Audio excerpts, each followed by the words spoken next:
Hi viewers, నమస్కారం. నా పేరు doctor Sunita, fertility consultant, 49 hospitals Tirupati branch. ఈరోజు మనము ఒక ఇంపార్టెంట్ టాపిక్ గురించి మాట్లాడుకుందాము.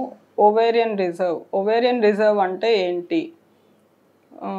జనరల్గా ఏంటంటే లేడీస్లో మనకి బర్త్ అప్పుడు కొన్ని ఫిక్స్డ్ అమౌంట్ ఆఫ్ ఎగ్స్ ఉంటాయి.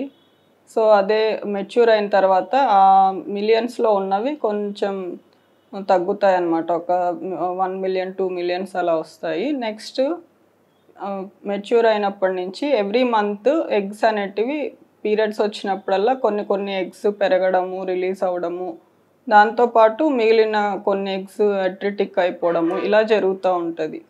సో ఓవేరియన్ రిజర్వ్ అంటే ఏంటి అంటే, జనరల్గా ఫిమేల్లో వచ్చినప్పుడు వాళ్ళకి ఉన్న నెంబర్ ఆఫ్ ఎగ్స్ క్వాంటిటీని డిటెక్ట్ చేస్తుంది. క్వాంటిటీని డిటెక్ట్ చేసే టెస్టే ఓవేరియన్ రిజర్వ్ టెస్టింగ్ అంటారు.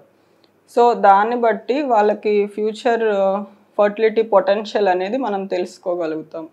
సో ఓవేరియన్ రిజర్వ్ మనం తెలుసుకోవడానికి ఉన్న టెస్ట్స్ ఏంటి? జనరల్గా ఏంటంటే ఇలా ఏజ్ పెరిగే కొద్దికి ఎగ్స్ తగ్గిపోతూ ఉంటాయి. అది అనేది కామన్ విషయం అన్నమాట. So age is first main indicator for ovarian reserve. So 30 years తర్వాత నుంచి డ్రాస్టిక్గా ఓవరీస్లో ఉన్న ఎగ్స్ అనేవి డ్రాస్టిక్గా తగ్గిపోతుంటాయి. సో నంబర్ ఒక్కటే కాకుండా క్వాలిటీ కూడా తగ్గిపోతుంటుంది అన్నమాట.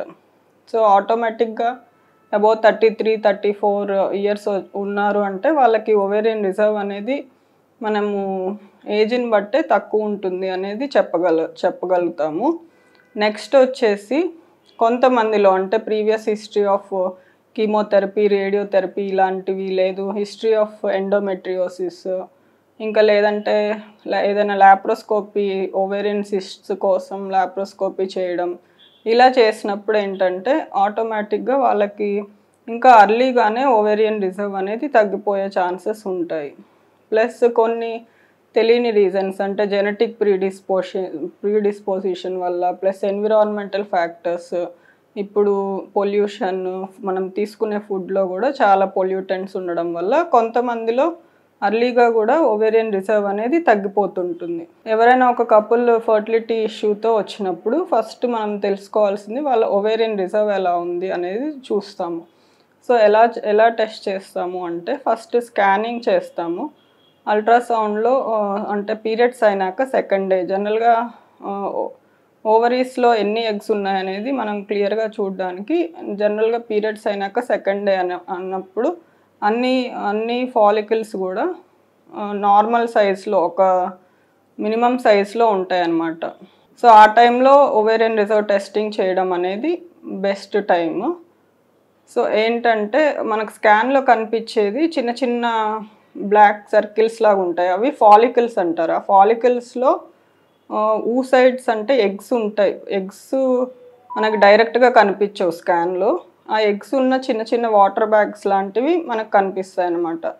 సో జనరల్గా దాంట్లో చూసేది యాంట్రల్ ఫాలికల్ కౌంట్, అంటే ఒక్కొక్క ఓవరీలో ఎంత యాంట్రల్ ఫాలికల్ కౌంట్ ఉంది అనేసి. జనరల్గా ఏంటంటే గుడ్ ఓవేరియన్ రిజర్వ్ అంటే వాళ్ళకి 7 to 8 ఆర్ అబోవ్ 8 ఉంటే కనుక గుడ్ యాంట్రల్ ఫాలికల్ కౌంట్ అన్నమాట. లేదు ఇంకా చాలా తక్కువ ఉన్నాయి, 4-6 కంటే తక్కువ ఉన్నాయంటే జనరల్గా కంబైన్డ్ బోత్ ఓవరీస్లో జనరల్గా పూర్ ఓవేరియన్ రిజర్వ్ అంటాం. సో వాటెవర్ జనరల్గా ఏజ్ అనేది ఒక ఫ్యాక్టరు, ఒక indicator. So whatever maybe the age, కొంతమందిలో ఇంకా తక్కువ యాంట్రల్ ఫాలికల్ కౌంట్ ఉంటే వాళ్ళకు కూడా పూర్ ఓవేరియన్ రిజర్వ్ అని చెప్తాము. నెక్స్ట్ ఏంటంటే ఈ ఓవేరియన్ రిజర్వ్ అల్ట్రాసౌండ్తో పాటు ఇంకొక టెస్ట్ మనం బ్లడ్ టెస్ట్ ద్వారా కూడా కొంచెం ఒక రఫ్ ఎస్టిమేట్ అనేది ఇస్తుంది.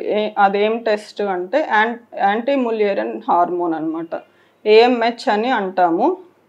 సో ఈ AMH అనే హార్మోన్ జనరల్గా చిన్న అంటే immature primordial follicles, pre antral follicles నుంచి సెక్రీట్ అవుతుంది. సో దానివల్ల ఏంటంటే మనకి చిన్న కనిపించకుండా, స్కాన్లో కనిపించకుండా ఉండేదానికి కూడా రిజర్వ్ అనేది AMH ద్వారా తెలుసుకోవచ్చు. జనరల్గా ఎప్పుడు ఈ antral follicle count and AMH అనేది కోరిలేట్ అవుతుంటాయి.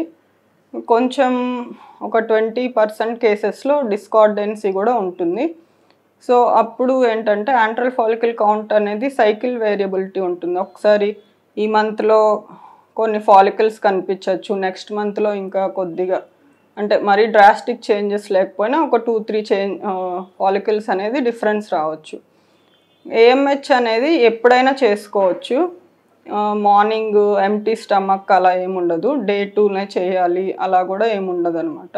సో అది ఒక అడ్వాంటేజ్. ప్రీవియస్ టైమ్స్లో ఎఫ్ఎస్హెచ్ అనేసి ఇట్లా చేసేవాళ్ళు.